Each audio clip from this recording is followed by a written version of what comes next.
नमस्कार, मैं पवन केसवानी, राजपूत में आपका स्वागत है।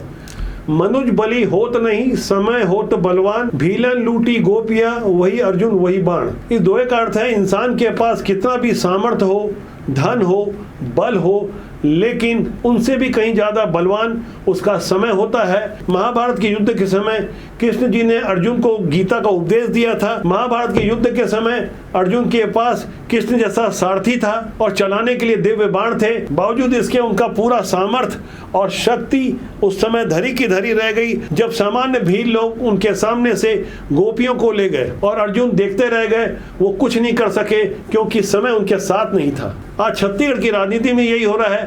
अच्छे अच्छे धुरंधर किनारे लगा दिए गए हैं और भारतीय जनता पार्टी की जब सरकार है तो सरकार के साथ तालमेल या कदम ताल करने के लिए 47 जिम्मेदार नेताओं को पदाधिकारी बनाया गया है, जबकि पुराने धुरंधर किनारे बैठे हैं।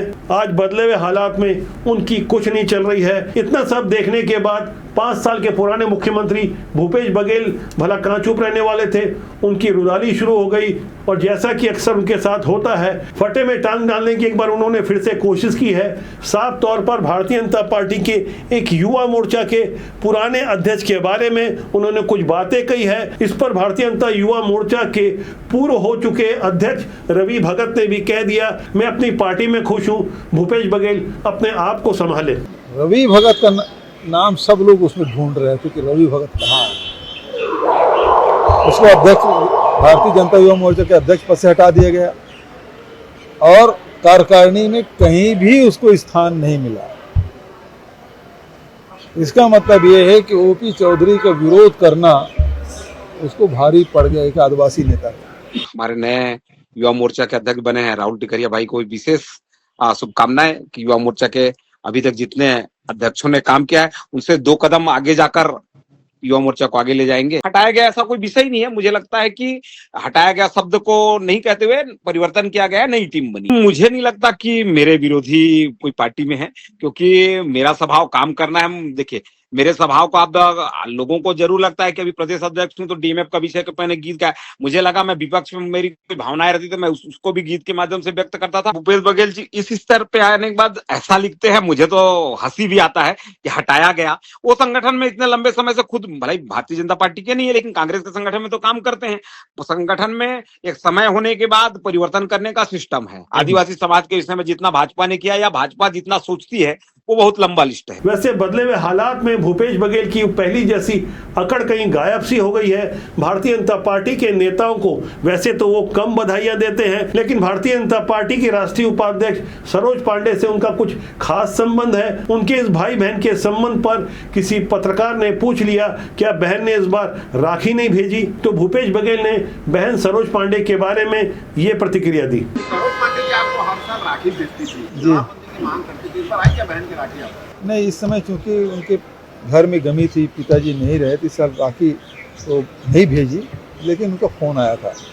वैसे भूपेश बघेल भारतीय जनता पार्टी के नेता और विधायकों को बधाइयां भी कम देते हैं। भारतीय जनता पार्टी के 54 विधायक हैं। इनमें से भाजपा के वैशाली नगर के विधायक रिकेश सेन के लिए भूपेश बघेल के दिल में कुछ खास ही प्रेम उमड़ता है, तभी तो उन्होंने उनके जन्मदिन पर बधाई वाला ट्वीट किया था। वैसे तो ये बधाई और शुभकामना कोई बड़ी बात नहीं है, लेकिन जब भूपेश बघेल कोई संदेश दें तो उसके अलग अलग मायने निकाले जाते हैं। छत्तीसगढ़ की राजनीति में जो कुछ भी गुजर रहा है और नए दौर की भारतीय जनता पार्टी अपने 47 नए पदाधिकारियों के साथ नई पारी की शुरुआत करने जा रही है। इस पर हमें गहराई से समझना होगा कि आखिर वो कौन कौन से चेहरे हैं जिनके जिम में आगे यानी अगला आने वाला विधानसभा चुनाव होगा। बहुत बड़ी जिम्मेदारी के साथ भाजपा के प्रदेश अध्यक्ष किरण सिंहदेव की ये बहुप्रतीक्षित 47 पदाधिकारियों की ये नई कार्यकारिणी सामने आई है, जिसमें मीडिया के लिहाज से सबसे महत्वपूर्ण मीडिया संयोजक का दायित्व हेमंत पाणिग्राही को और छत्तीसगढ़ भाजपा के मुख्य प्रवक्ता के पद पर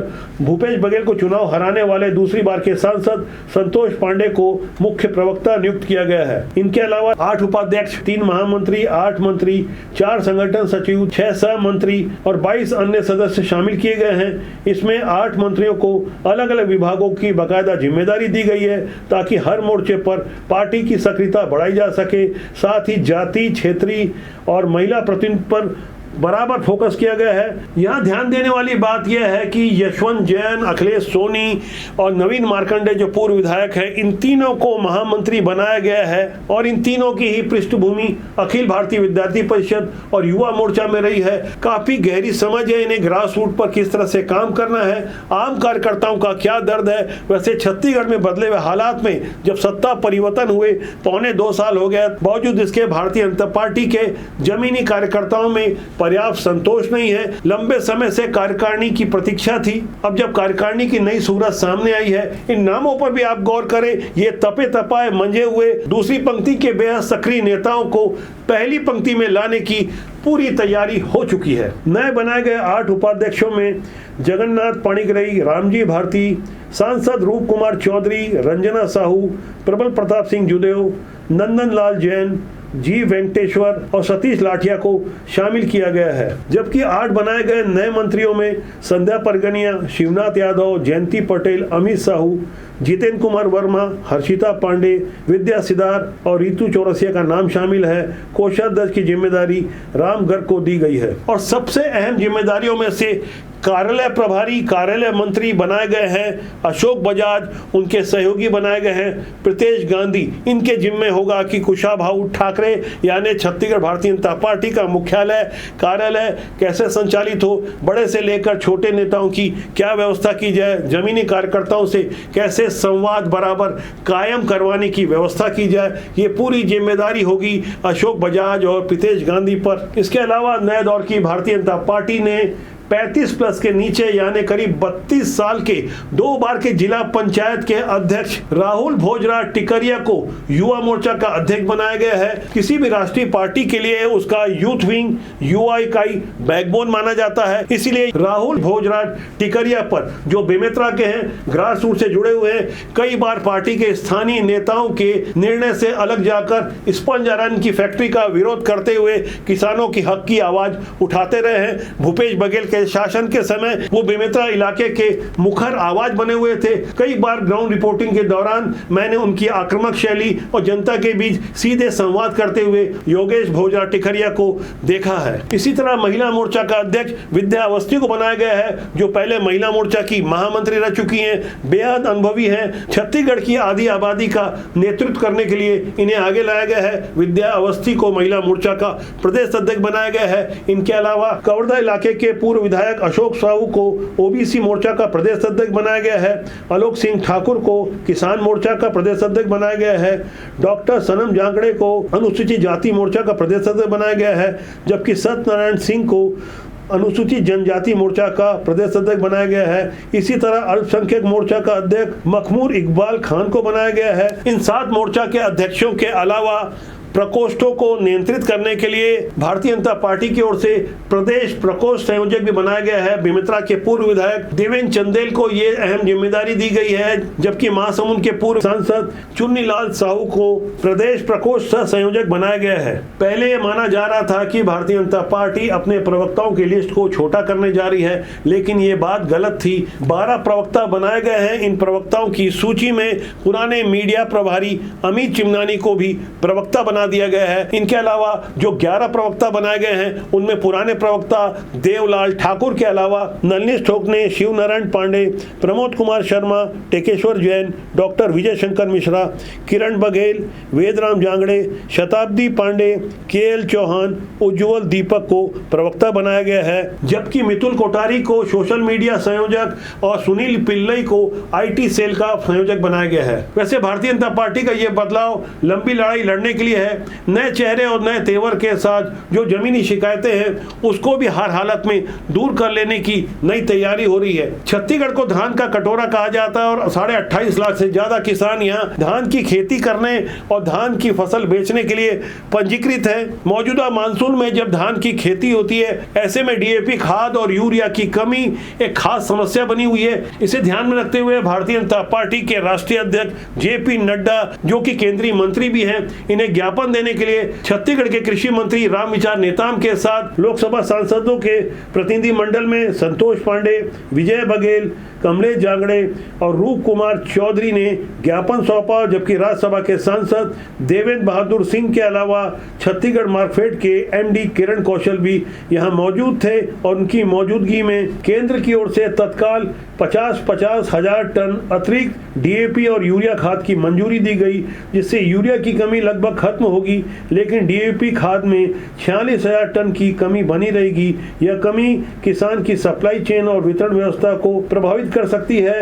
ये एक बड़ी चुनौती मौजूदा राज्य सरकार के पास होगी। दरअसल वैकल्पिक खाद एनपीके और एसएसपी के बावजूद छत्तीसगढ़ के किसान इस बार डीएपी खाद को कुछ ज्यादा प्राथमिकता दे रहे हैं। सप्लाई चेन और वितरण में जो कमियां आ रही है उससे कहीं ना कहीं किसान परेशान हैं। किसानों की ऐसी परेशानी को हर हाल में दूर करना ही होगा, चाहे परेशानी कुछ भी हो।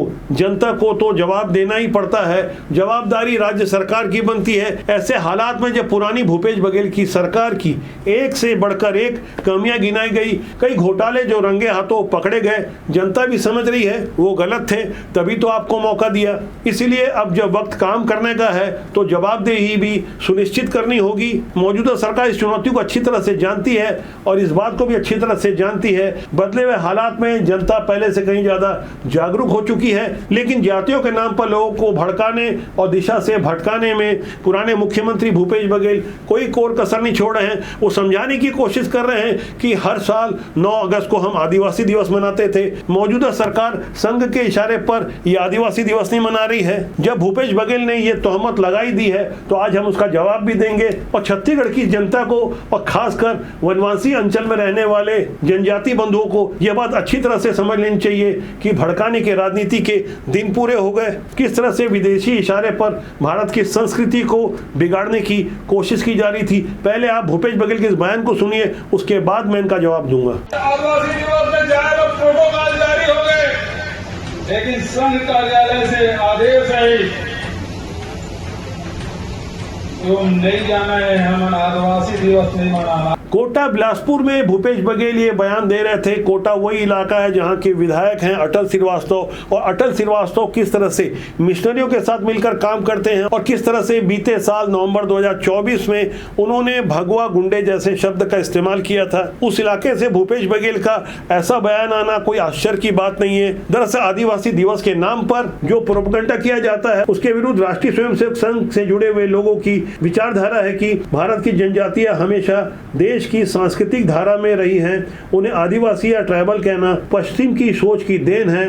संघ के अनुसार भारतीय वनवासी समाज की पहचान को अलग तरीके से देखना चाहिए, उन्हें वनवासी या जनजाति के रूप में संबोधित किया जाता है, न कि आदिवासी के रूप में। संघ का मानना है कि आदिवासी दिवस अंतर्राष्ट्रीय साजिश है और एक अंतर्राष्ट्रीय अवधारणा है जिससे भारतीय जनजाति समुदाय को अन्य समाज से अलग थलग करने की ये साजिश होती है, जबकि भारतीय समाज हमेशा समावेशी रहा है। आदिवासी दिवस के बहाने कुछ संगठनों द्वारा अलगाव की राजनीति या सेपरेट आइडेंटिटी को बढ़ावा दिया जाता है, जिससे सामाजिक एकता कमजोर होती है। अब आते हैं 9 अगस्त की तारीख पर, जिसे अंतर्राष्ट्रीय साजिश बताया जा रहा है। 9 अगस्त 1982 को जिनेवा स्विट्जरलैंड में संयुक्त राष्ट्र की एक बैठक होती है। उस बैठक के आधार पर 1994 में यूनाइटेड नेशन ने 9 अगस्त को विश्व आदिवासी दिवस की घोषणा की। यानी कुल मिलाकर भारत से इस तारीख का कोई लेना देना नहीं है।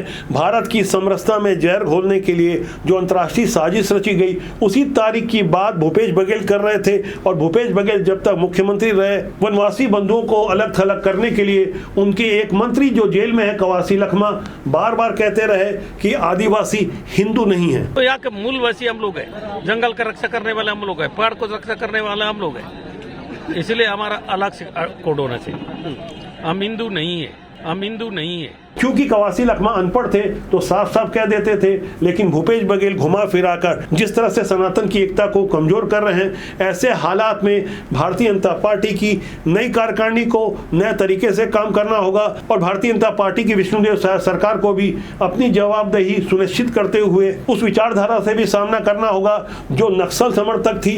वो नक्सल समर्थक विचारधारा कहीं न कहीं बदले हुए हालात में कांग्रेस की ओर आकर्षित हो रही है और बदले हुए हालात में बदली हुई कांग्रेस का भी स्वरूप आपको देखने को मिल रहा होगा। किस तरह से उनकी पार्टी के सर्वे सर्वा राहुल गांधी साफ तौर पर ऑन कैमरा पत्रकार से उसकी जाति पूछ लेते हैं। ऐसी जाति आधारित पॉलिटिक्स हमारे देश को किस दिशा में लेकर के जाएगी, इस पर आप चिंतन कीजिएगा और विचार कीजिएगा कि अच्छे लोगों को राजनीति में नहीं आना चाहिए।